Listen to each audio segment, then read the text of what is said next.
This is the Zenvo-TSR-S, and it's a little bit like the Eurofighter Typhoon fighter jet because it's got loads of firepower. It's extremely expensive, and it's also got some very clever active aero to keep it stable at high speed. Now in this video I'm going to talk you around the exterior, the interior, talk you through some of its clever features, and yes, I'm going to take it for a drive. And of course, I'm going to launch it to see how quick it is from 0 to 60 miles an hour. Though I am a bit worried because it's a bit rainy today, and this thing could kill me. Anyway, I'm Matt Watson, and you're watching Carwow. Hopefully not for the last time. Worried. Buying a new car? Then head to Carwow, and my team will help you find your next car at a fair price. Carwow, your one-stop car buying comparison site. Let's start this review by talking about the Zenvo's engine. So it's a 5.8 litre twin supercharged V8 that puts out 1,200 horsepower and 1,200 newton meters of torque. Obviously that kind of performance doesn't come cheap, especially not when it's wrapped up in all this carbon fibre. You see, this thing starts from 1.5 million euros, and that's before taxes. Now if you're thinking about getting a car such as this, you're probably going to have to sell some of your current cars, aren't you? Now if you want to do that, make sure you're getting a fair price for the cars you're trying to sell. Click on the pop-out banner up there or follow the link in the description to go to Carwow. All you have to do is upload photos of the car you're trying to sell, give us a brief description, and our dealers will bid on your car, and the price you quoted will be the price that you receive, and the dealer will give you the cash and take your car away. Don't even have to move from your house. Now obviously you want me to launch this car, I'll do it, but later in the video.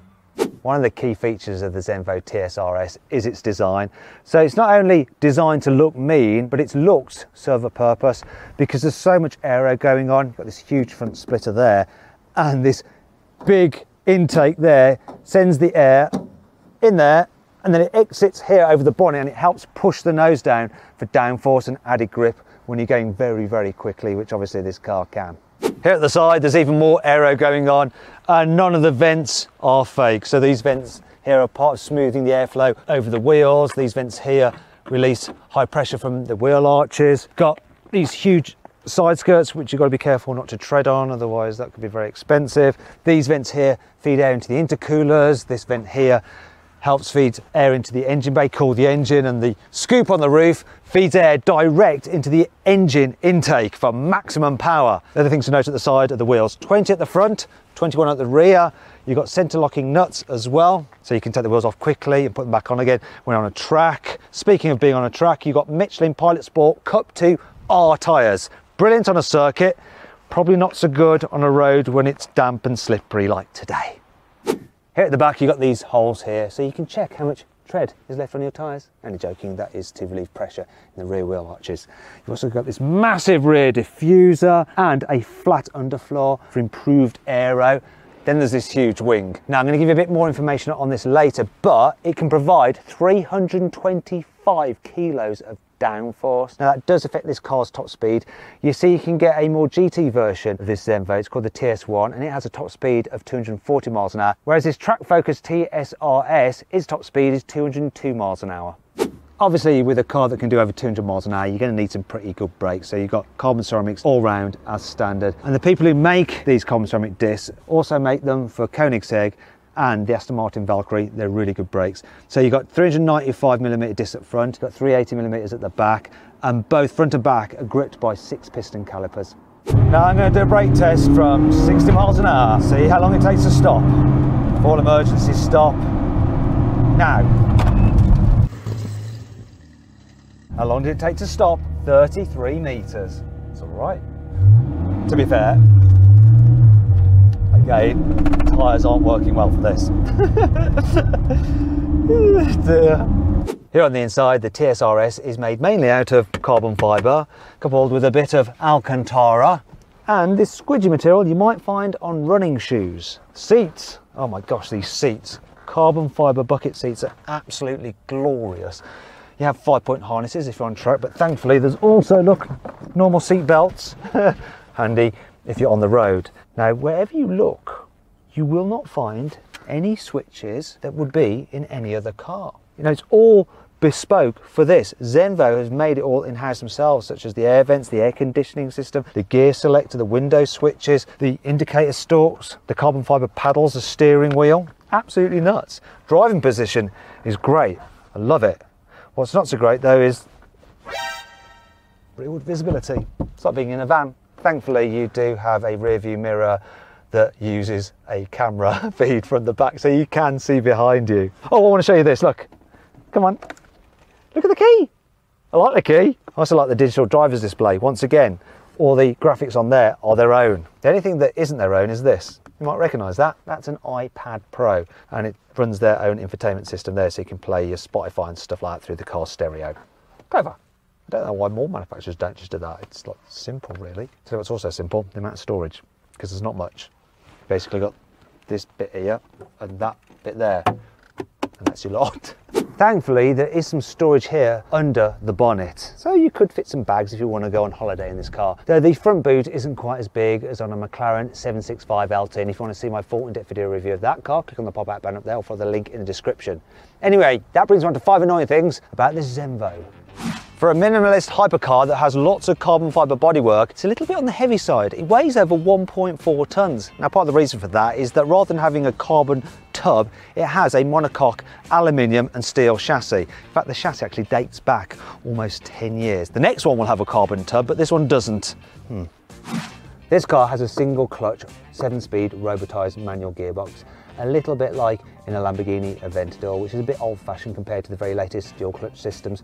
Also, it has dog gears, which just mesh together without any synchro mesh. Brilliant when you're on a racetrack and hard on it, because when you upshift, it's almost instant. However, when you're just manoeuvring at lower speeds and you're going from neutral into drive or drive into reverse, it can take ages for the gears to actually mesh, so you can start moving forwards or backwards very slowly, and you just left floundering, looking a bit silly. These vents here are great for airflow, but they're also good for stone flow as well. You see the stones get picked up by the tyres there and then deposited here, and you're constantly having to clean out this little ledge here of all the bits of grit and stones which have gathered there during your drive. While most of this car is bespoke, there is one obvious bit that it isn't. It's this. Can you tell what car this is from? Can you? Say it lay on. These vents for the engine bay look really cool, but if you leave your car out and it suddenly rains, then you end up with a load of water in your engine bay and a lot of watermarks all over these rather nice carbon fibre air intakes. It's not all negative though. Here's 5 good things about this car.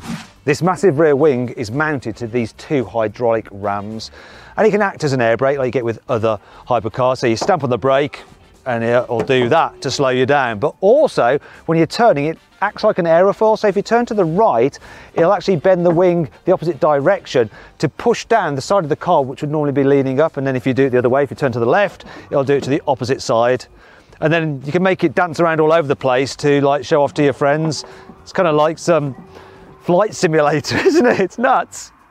This car has 2 driving modes, and when you start off, it will begin in IQ mode. And what that does is it limits the power if there's any slip to 800 horsepower. However, if you want to, you can press this button here and it'll give you max power, and it'll give you the full 1200 even if the wheels are spinning. Zenvo produce their own carbon fibre in-house, so they can pretty much do what they want with it. So if they want to, they could put any kind of pattern in it. They could even write your name in it if you're that way inclined. On this car, they've decided to make it herringbone pattern, and look at this line, the way it joins up. It's just perfect. It's so symmetrical, even down here. In fact, it runs the full length of the car. That is so pleasing for my OCD. I love it. The Zenvo has these lovely twin exhaust pipes, which are huge. Look, you can fist them. And they're made out of titanium, so you get this lovely blue effect. Plus, when you change gear, they make an incredible banging, popping sound. They even spit flames. Finally, let's talk about the chassis. So this car has double wishbone suspension all round and KW coilovers, which you can adjust 4 different ways. There's also adjustable anti-roll bars at the front and the back, and you can adjust each wheel individually for tow, caster and camber. You've also got an electronically controlled hydraulic rear differential to send the power to the rear wheel with the most grip for better corner exiting traction. Now let's see what this Zenvo is like to drive. I'm going to actually start off testing it in town, see what it's like as a daily driver, because it's quite an extreme looking car. So would it be extreme to live with? Okay, so it's fairly firm, the suspension, but because it's expensive suspension, it's not jarring.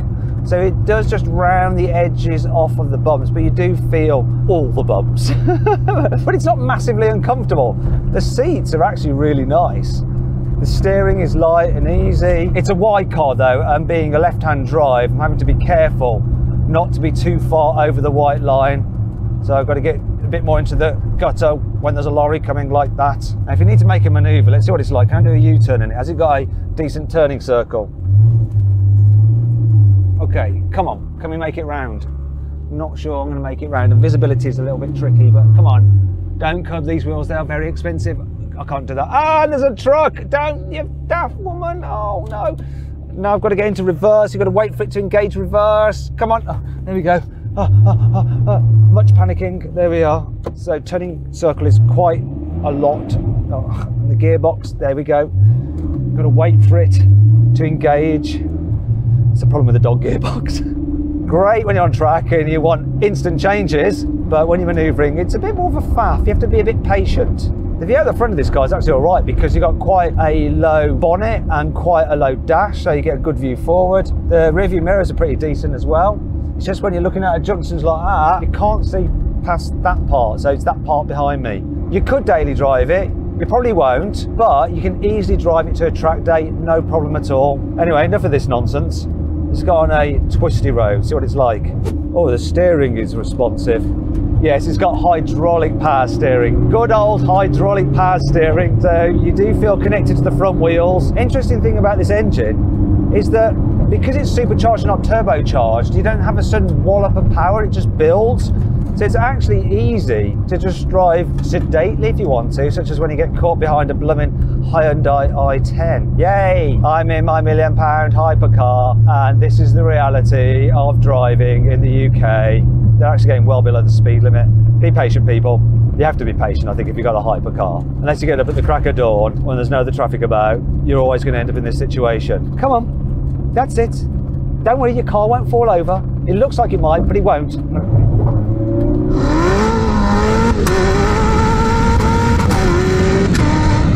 Oh, that must have scared the out of her. It's like a gun going off when you change gears. Whoa! Whoa! Whoa! This power delivery is so linear. You don't get a wallop in your back like you do with a turbo.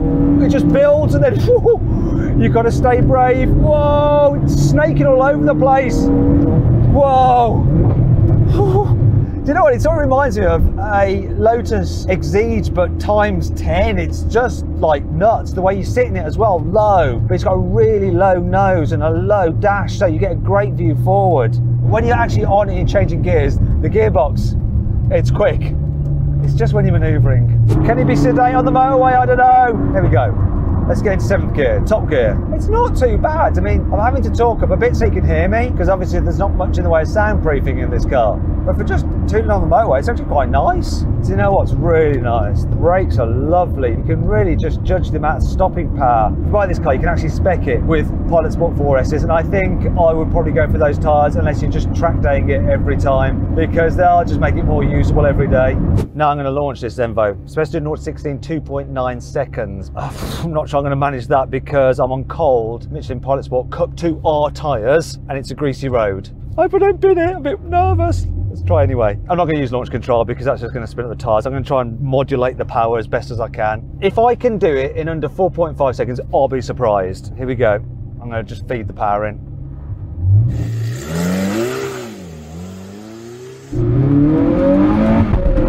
Whoa!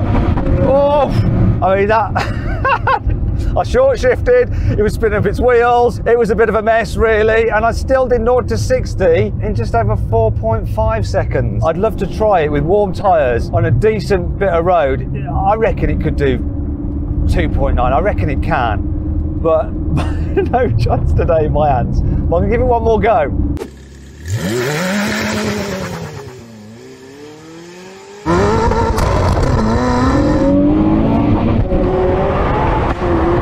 Oh, that's better, but still so much wheel spin. 4.3 seconds. You know, and it was just wheel spinning pretty much through that. I know what you're thinking. Oh, you can go quicker from 0-60 in a Mercedes MG A45. But yeah, you can. It's 4-wheel drive and stuff like that. But you need to get the conditions for this car. And today is not the right day, not on these tyres.